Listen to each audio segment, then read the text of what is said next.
So today I had my second ketamine treatment for depression at a clinic, legally. Disclaimer there, if any cops are watching. Mhm. Um, Before my session, I went through this thing with Chat GPT where I had it ask me one question at a time, trying to pick out like some childhood trauma or something to focus on, essentially. And we went back to like with my grandpa, like kind of telling me to go light somewhere or go where those were his words, old people speak for get out my hair. And or like when I was trying to help with something, I take extra time because of extra processing disorder. So like I would have to process, and sometimes it took me a second to get the instructions right or get them wrong because he was ringing me up, and then he'd get frustrated with me, which wasn't really my fault. Um, and it all stemmed back to like why I felt like why I shut down when I'm depressed, which is like feelings of like failure and like disappointing people and things like that. And then that went took me to that feeling and the feeling that I'm a burden on people. So the focus today was that I'm not a burden. I'm just me, kind of thing. But now to the ketamine treatment. That was trippy as fuck. Like, wow. Last week's wasn't that great or memorable because I think the dose was too low. They started me off on 50 milligrams, and this week we upped it to 65. Let me tell you, 15 milligrams really makes a big difference. I was like, oh, why don't we try 80? But I think 65 pretty much was my number. It had my number, that's for sure. Um, so I was reading the chat GPT like back and forth with the therapist, well not the therapist, like the assistant there who's like monitoring me and because she's asking what are you focusing on today and stuff. And I'm like, well, I just took ChatGPT and it's really cool. I'd like to share. And she's like, okay. And like I get about fourth, fourth or fifth of the back and forth chats in, and then I'm like, um, yeah, I'm done. I can't anymore. Like, I just can't talk. I just my mouth wouldn't move anymore. And so I lay my phone on my chest and close my eyes and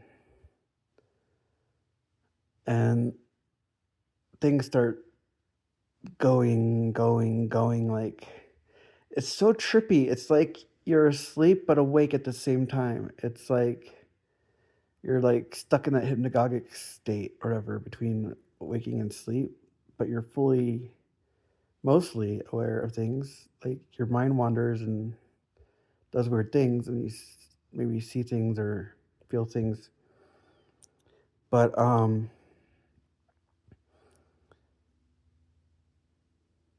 panic sets in a little bit at the beginning.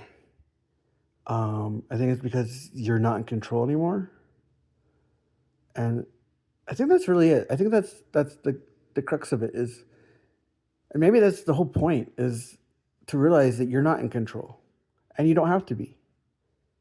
We think we have to control everything, or if we're not in control, that our life's going to fall apart, and we're not in control. I mean, an asteroid could hit us tomorrow, and we didn't even know it, and we'd be gone.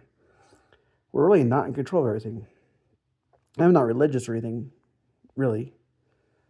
Um, Spiritual a little bit, but not like I used to be Mormon, but I don't believe in deities. But my point is, so I'm laying there and spitting out and just feeling like my heart's gonna explode and I'm dying. And I really thought I was dying for a minute, and then I thought, is that so bad? like, what happens then? I'm like, well, my family would miss me or things, or my kids would need me. Yeah, but kids move on after their parents die. Things would move on, and then they would grow up and die. The world moves on. So I started to release this whole like idea of, I mean, like if it was my time, I guess it's my time. I'm gonna go.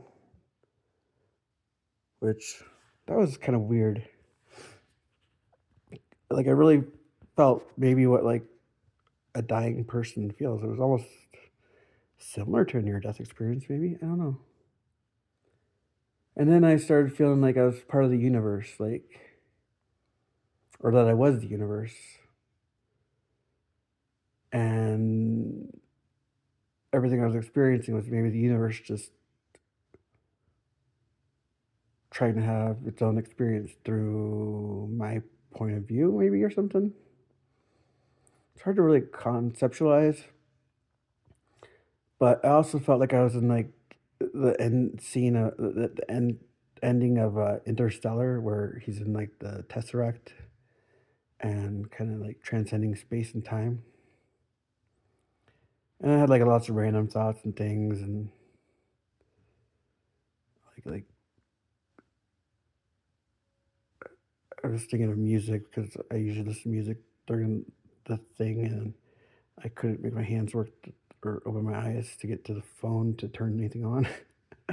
So I didn't have music on until like I started like coming out of it a little bit, and I could open my eyes, and then I turned on Linkin Park.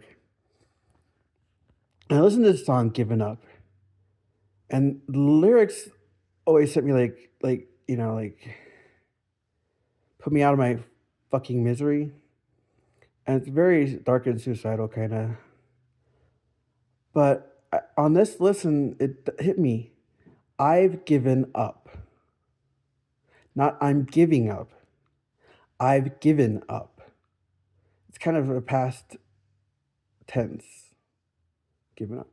Like I've given up, but then I pick things back up, you know? And that's how I feel. I feel like I've given up. I was at my lowest point ever this year. I hit rock bottom, had a fling with a narcissist that really wrecked me in so many ways, but also made me stronger because I'm here, I survived, and I found a lot of things about myself that I never knew. And um, it was really cathartic and pretty awesome. Like, not gonna lie, it was definitely, I think, I felt like my brain really was rewiring.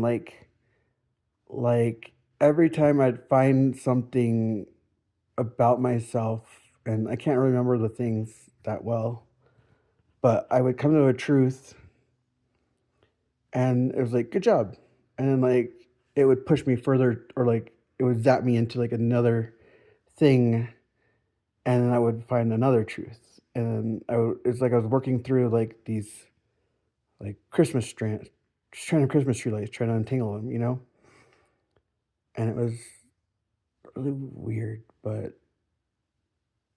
I'm hoping it made a big difference because I'm really wanting this, like, not just in depression, but maybe also kind of help me get more motivated in my career and stuff, and find my way through why I don't excel at things when I probably should, but maybe I'm afraid, fear of launching things. Um, so yeah, ketamine was pretty awesome. Stay tuned, subscribe to this channel because I'm going to be having I'm going to be doing a lot more things like this. Um, I really want to help people learn how to use AI to accelerate growth because I feel like I've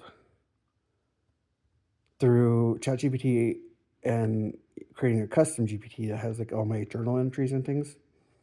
I've created this thing that knows me inside out, can write in my voice or a voice of a friend. Um, I've had this thing write journal posts for me that felt really like I wrote it, so I kind of like I don't know, it kind of like helps me to process things. I mean, I don't yeah, writing helps sometimes, but sometimes just not having to think helps too. It's nice not having to think so much. And just be like, yeah, that makes total sense. That's definitely how I feel. Good job, ChatGPT. um, or Sage. I asked its name once, and she said her name was Sage, or he. That name could go both ways. Anyways, it's just if you're depressed and ketamine's on the table, I highly recommend it. Um, even if you're not, maybe I don't know. Like it might. I'm hoping it does stuff for ADHD too. Like maybe. Well, I'm trying to unravel why I overthink so much. I think if I didn't overthink, I'd have room to get more stuff done, you know?